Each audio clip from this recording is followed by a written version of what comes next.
Hey guys, welcome back for another video for dkcgi.net. Today we're going to take a look at how we can build a realistically looking floor, which it's not going to be made from an actual texture, but it's actually going to have geometry. We're going to do this by just using one simple script, which has pretty much been the standard for making wooden flooring. Before we start, you guys are actually going to have to go ahead and download this script either from Spot, or you can simply just go ahead and visit cg-source.com, and from here you can download the script called Floor Generator. Now this is a really awesome script, and with it, while you're at the site, well, basically you're going to have to first register, which is really simple and fast. It won't cost you anything, and then you'll be able to download the Floor Generator plugin here. And while you're at it, you might as well pick up multi-texture map and unique material IDs. In this video, we're going to use the Floor Generator and the multi-texture map to get the result we want for our floors. Let's see how. I'm going to go back to Max, and basically this is what I have right now, a simple scene. I basically just render it out so I don't have to wait for the render. So this is what what I have in my scene. As you can see, it's a very simple scene where we just have one door which lets light come in and a window. The lighting system is very well, how should I say this, very primitive, as I only have one V-ray sun here. Oh yeah, for some reason it won't select it.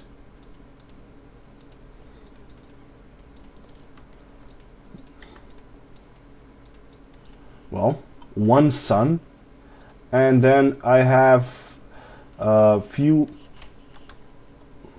Why isn't it? There we go. I have one V-ray sun, which has been enabled, and I have 24 subdivisions for the shadows, so I get a better shadow cast, or actually better quality in the shadows. And I have two lights here. There we go. Two lights which are just V-ray lights that have been positioned at the edges of the window and the door, and they've been converted into skylight portals so the light knows how to behave better. Other than that, the entire scene is simply a gray material, and the floor, as you can see, it's a great material. So let's see how we can go ahead and from this make a really nice floor that we can use for this scene. First things first, the way that the Floor Generator works is you have to activate it first. The easiest way would be just go ahead, once you've downloaded the file, just drag and drop it inside 3ds Max. It should right away open up a window like this. Now, the way the Floor Generator works is it makes geometry from a spline. So basically what I have to do right now is go ahead and simply make a spline from my walls. So I'm going to select my walls right here. I'm going to isolate them by pressing Alt Q. There we go. And now I'm going to go ahead and select my border. With it, I can select the entire lower border and click on the Create Shape from Selection button. When here, you guys have to make sure that you press the linear shape type, because if you go with smooth, all the end parts or all the corners are going to be smooth, and that's not something you want. So go ahead, make it linear, and name it board base, or whatever you want to name it, and press OK. With this, we have made one spline over here. There we go. So the spline is where the wall is. Now, here is how the actual plugin works. You have to have the board spline selected, and now with it selected, you just press the create button in the flow generator. Right away, you're gonna notice that you're actually have some geometry in your scene. Right now, the size is kind of too big because these boards or planks are simply ginormous. So we want to make them smaller. The way this works is, at the first thing you can choose is the size. So instead of having a 1000 length, I can make it smaller with, let's say, 90. And the width, instead of 70, I'm going to drop it down to 20. Now, here's the funny thing. We actually changed some of the values, but nothing really happened in the viewport. Why? Well, it's quite easy, because as you can see right here, underneath the create button, we have an update button. And by pressing it, it's going to update it with all the changes you've made in the parameters. So in case you want to have real-time change log, you just have to press this interactive update. So now, whenever I change something, let's say make it smaller, it changes right away. We can see the change. So I'm going to bring it back to 90, and there we go. Now we're getting somewhere. Okay, the next thing we can see right here is these L buttons that are kind of pressed. Now, if I press this one, it's going to unlock the second field, which this one says max and this one says min. That minimum size is basically just allowing you to have some randomization in the length of the planks. So in case I want to have some of them longer while some of them are smaller, I can change it right here. So let's make one of them be, I don't know, 65 or 70. This way, right away, I can see that some of the planks are kind of bigger, some are smaller. If I'm going to make it more visible, I'm going to make this one bigger, and there we go. Now, if I zoom in closer, you're going to notice another thing. The edges of the planks kind of have a little bit of a bevel on them. So if you go at the last part where you can change some of the parameters, you're going to see that we have a bevel and an extrude here. The extrude is basically telling you how tall or how short the extrude is going to be. So let's leave it at 1. But the bevel, on the other hand, you can change it. So let's say 0.2 would mean that we have a smaller bevel. The bevels are very good because they kind of have a tendency to hold light. So when light kind of bounces off them, it looks better. And it looks more realistic, as we have some light going in the crevices between two boards. And while we're talking about the crevices or the gaps, we can even control that. As you can see, this gap length is basically telling you exactly that. If I put it at 1, we're going to have a much bigger gap between all the planks, which in some cases might be what you want to do. So if it's an older parquet or I don't know, some wooden planks or whatever, you might want to have a bigger gap length. If not, you can just make it smaller or whatever suits your needs. Also, we can have some variation in the width.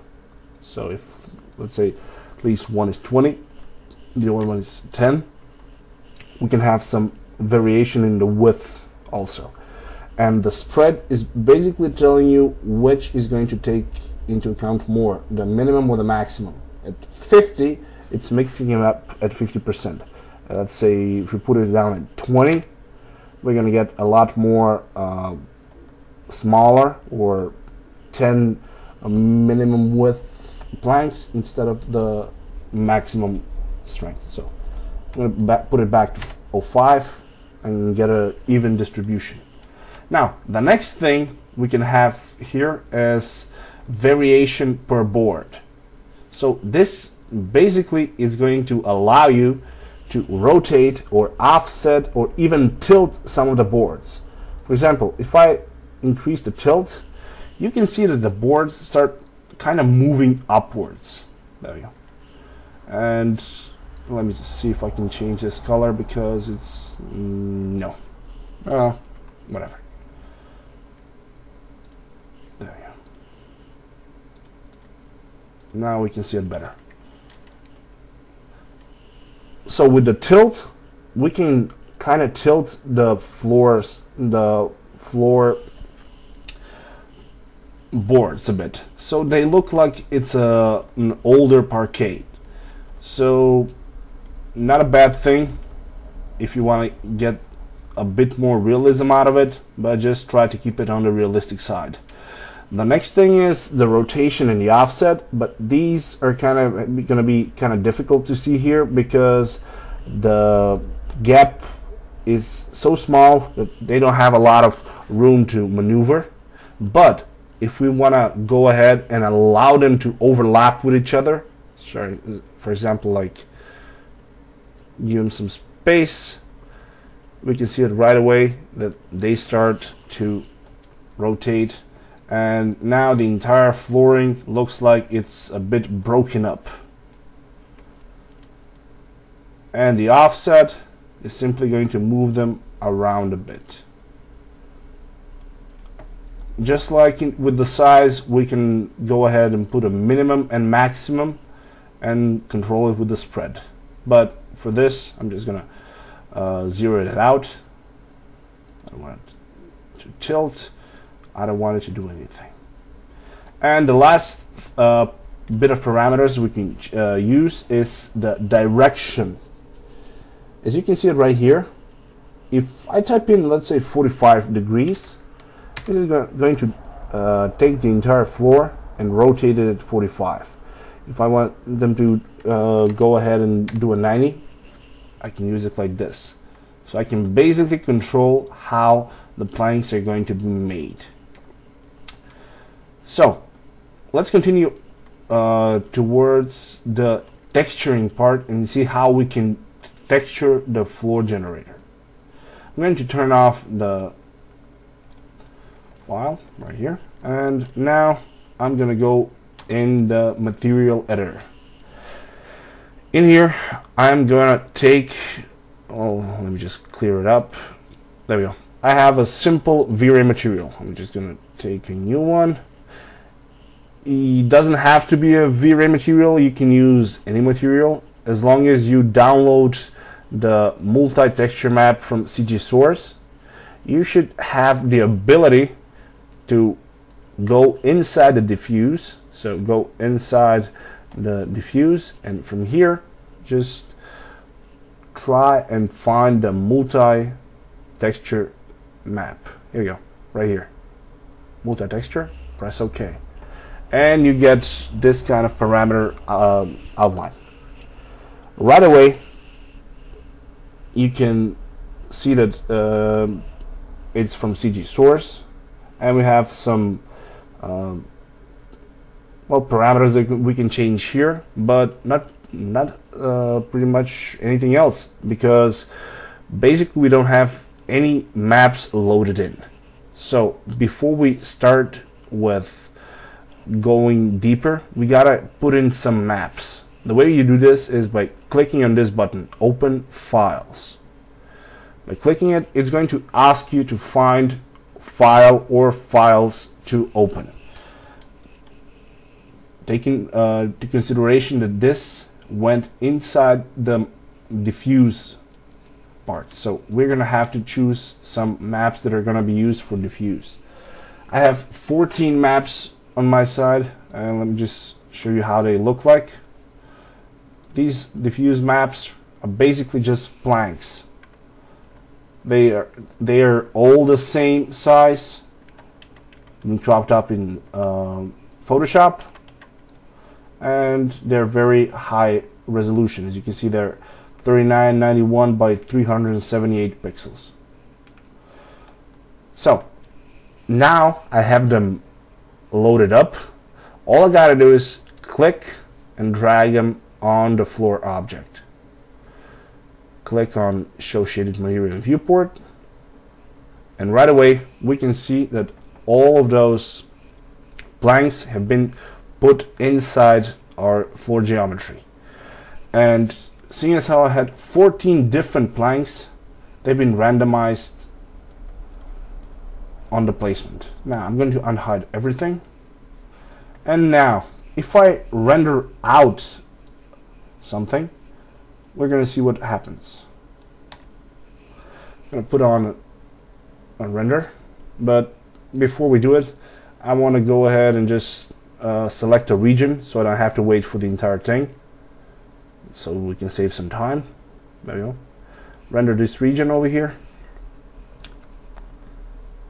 and right away I can see that while it's rendering,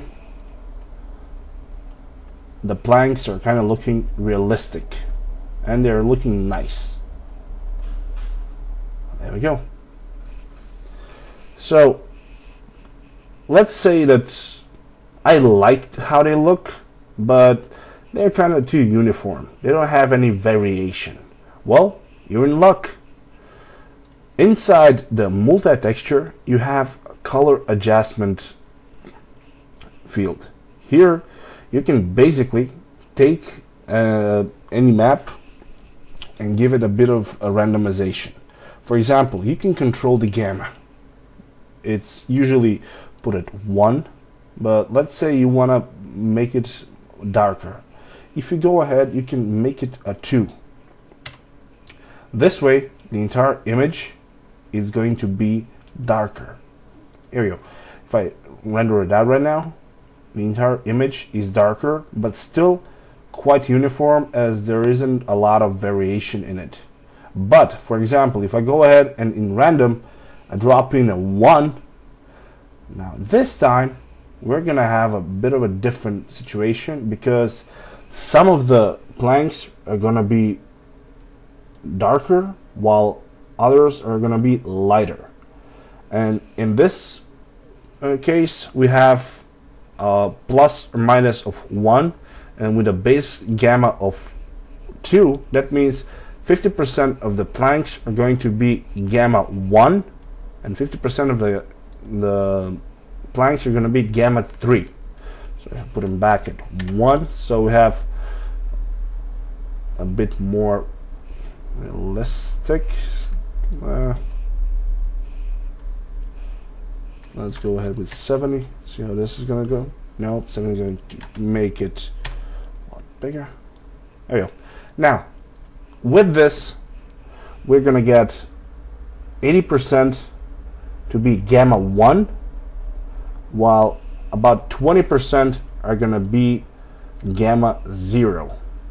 But that's not very good. So let's go with 0.2.